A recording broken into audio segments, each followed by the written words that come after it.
এই দুশ্চিন্তা, পেরেশানি, মারাত্মক পেরেশানি থেকে মুক্তি পাওয়ার জন্য বিষ্ণু ইসলাম দুটো দোয়া পড়তেন। কয়টা?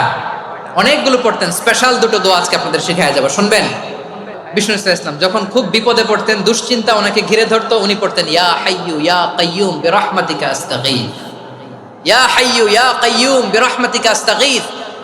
ইয়া হাইয়ু ইয়া কাইয়ুম, হে শাশ্বত অবিনশ্বর, হে চিরঞ্জীব, বিরহমাতিকা আস্তাগীথ, তোমার রহমতের উসিলায় তোমার কাছে ফরিয়াদ করি। এটা পড়তেন।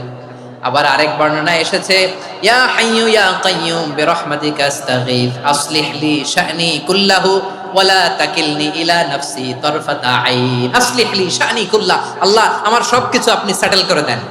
আমাদের সব ঝামেলা সেটেল করে দিতে পারে কে?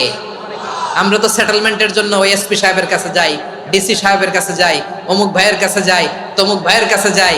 এই দোয়া পড়লে আরশের উপর থেকে আপনার ম্যাটার সেটেল করে দিবে কে?